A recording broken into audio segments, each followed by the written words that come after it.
नमस्कार दोस्तों। आज मैं सुनाऊंगा आपको मोह माया के बंधनों से मुक्ति। एक बार महात्मा बुद्ध किसी गांव में प्रवचन दे रहे थे।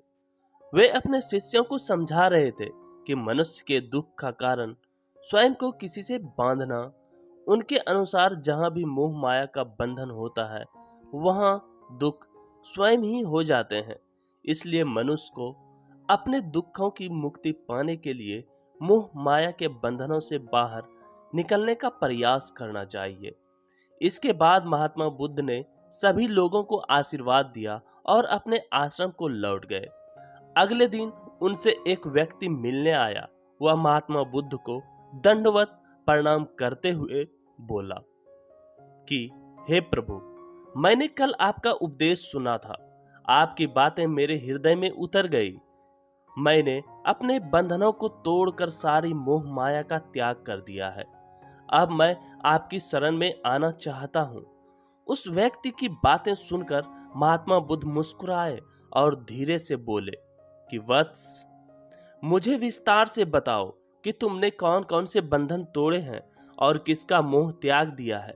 वह व्यक्ति बोला, मेरे घर पर मेरे बूढ़े माता पिता और पत्नी है।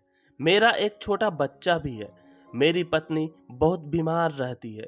उसके कष्ट देखकर मैं अक्सर सोचता रहता था कि वह मर जाए तो उसके कष्ट दूर हो जाए। उसकी वजह से मैं बहुत दुखी रहता था। लेकिन कल जब मैंने आपका उपदेश सुना तो मेरी समझ में आ गया कि मेरे परिवार से मेरा बंधन ही मेरे दुखों का कारण है। अगर मैं इसके चक्कर में पड़ा रहूंगा तो कभी सत्य को नहीं जान सकूंगा। इसलिए मैं अपने घर परिवार को त्याग कर आपके पास आया हूँ। महात्मा बुद्ध ने पूछा, क्या तुम सचमुच सभी बंधनों से मुक्त हो गए हो? देख लो, कहीं कोई बंधन तुम्हारे पीछे रह तो नहीं गया। वह व्यक्ति बोला, नहीं प्रभु, मैं अपने जीवन की सारी चीजों को पीछे छोड़ आया हूँ और अब आगे बढ़ना चाहता हूँ। महात्मा बुद्ध ने कहा, अगर ऐसी बात है तो फिर ठीक है। आज तुम यहीं आश्रम में रुको। कल मैं तुम्हें बताऊंगा कि तुम्हें क्या करना है। महात्मा बुद्ध ने अपने एक शिष्य की ओर इशारा किया। शिष्य ने उसे आश्रम के अतिथि कक्ष में पहुंचा दिया। वह व्यक्ति उत्सुकता पूर्वक आश्रम की गतिविधियां देखता रहा। उन्हें देखकर वह बहुत प्रसन्न हुआ और अपने सौभाग्य पर इतराता रहा। अगले दिन महात्मा बुद्ध ने उस व्यक्ति को एक कार्य सौंपते हुए कहा कि तुम्हें पूर्व की दिशा में जाना है। वहां पर तुम्हें एक गांव मिलेगा। गांव के बाहर ही एक साधिका का घर है। वह तुम्हें कोई वस्तु देगी। उसे लेकर तुम्हें वापस मेरे पास आना है। वह व्यक्ति पूर्व दिशा की ओर चल पड़ा। गर्मी का मौसम था। कुछ ही देर में वह पसीने से तरबतर हो गया। उसे प्यास भी सताने लगी। वह सोचने लगा कि अगर इस समय में मैं अपने घर पर होता तो इस तरह गर्मी में पसीना नहीं बहाना पड़ता। कुछ दूर और चलने पर उसे भूख भी सताने लगी। पर वह एक सुनसान और बंजर रास्ता था। आसपास न तो कोई पेड़ था और न ही पोखर तालाब। वह पुनः सोचने लगा कि अगर मैं इस समय अपने घर पर होता तो अपनी पत्नी के हाथ का बना स्वादिष्ट भोजन कर रहा होता। पता नहीं क्यों महात्मा बुद्ध ने मुझे गर्मी में इतनी दूर भेज दिया। काफी देर तक चलने के बाद वह व्यक्ति गांव में जा पहुंचा। गांव के बाहर ही एक घर बना हुआ था। उसने पास पहुंचकर धीरे से दरवाजा खटखटाया। दरवाजे को एक साधिका ने खोला। उसके चेहरे पर एक अद्भुत तेज था। वह व्यक्ति उसे देखकर मंत्रमुग्ध हो गया। साधिका ने उसे अभिवादन करते हुए कहा, मैं जानती हूं कि आपको महात्मा बुद्ध ने भेजा है। आप अंदर आ जाएं। वह व्यक्ति घर के अंदर चला गया। साधिका के कहने पर उसने पानी से हाथ मुंह धोया और एक चटाई पर बैठ गया। साधिका ने उसके सामने भोजन की थाली रख दी। वह जल्दी जल्दी भोजन करने लगा। अचानक उस व्यक्ति की नजर साधिका के पैरों पर पड़ी। उसके पैर बहुत सुंदर थे। वह उन्हें देखता ही रह गया। तभी साधिका ने उसका ध्यान भंग किया।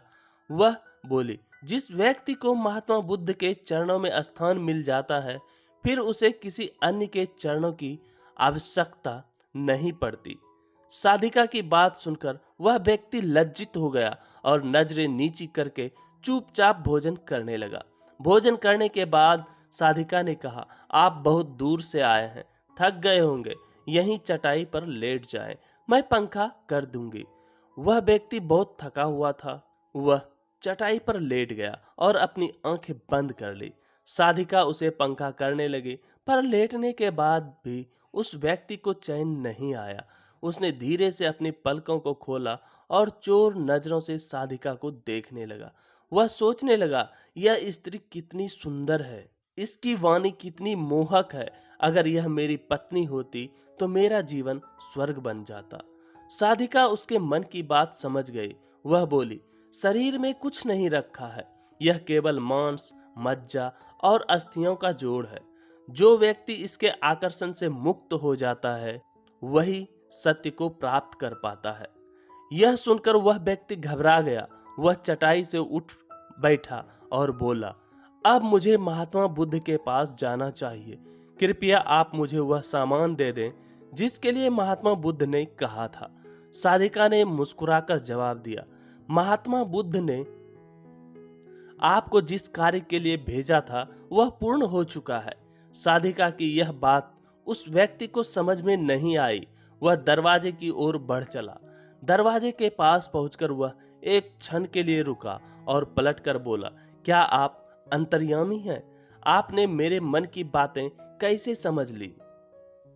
वह स्त्री मुस्कुराते हुए बोली, महात्मा बुद्ध की कृपा से मैं मोह माया से ऊपर उठ चुकी हूँ, इसलिए भावनाओं से मुक्त हूँ और किसी के चेहरे को देखकर उसके मन में उठने वाले विचारों को समझ लेती हूँ।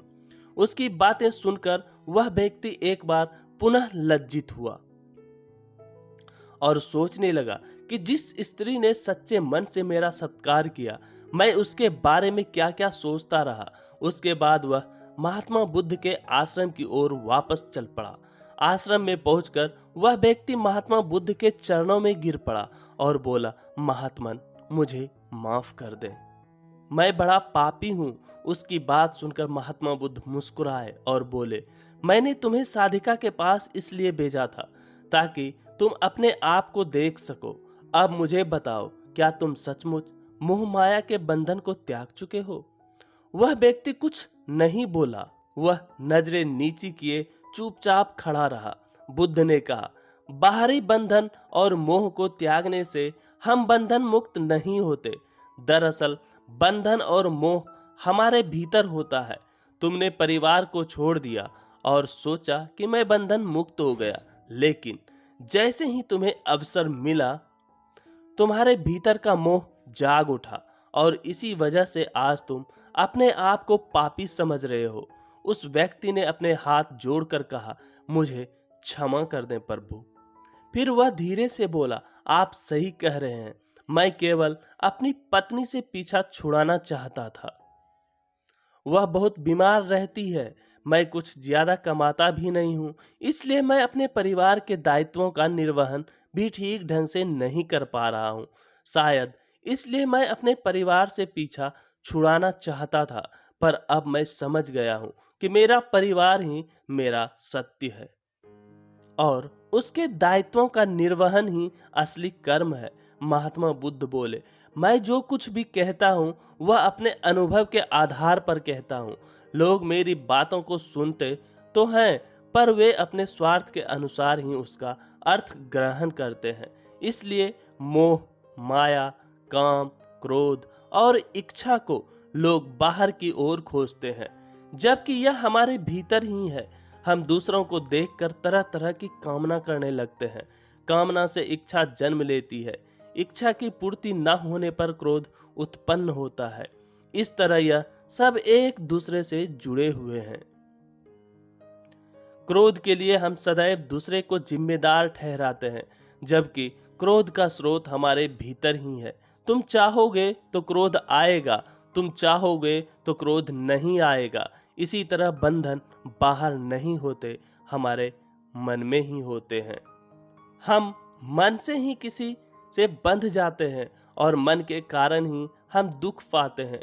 लेकिन जो व्यक्ति इन बातों की गहराई तक पहुंच जाता है वह हमेशा हमेशा के लिए दुखों से मुक्त हो जाता है।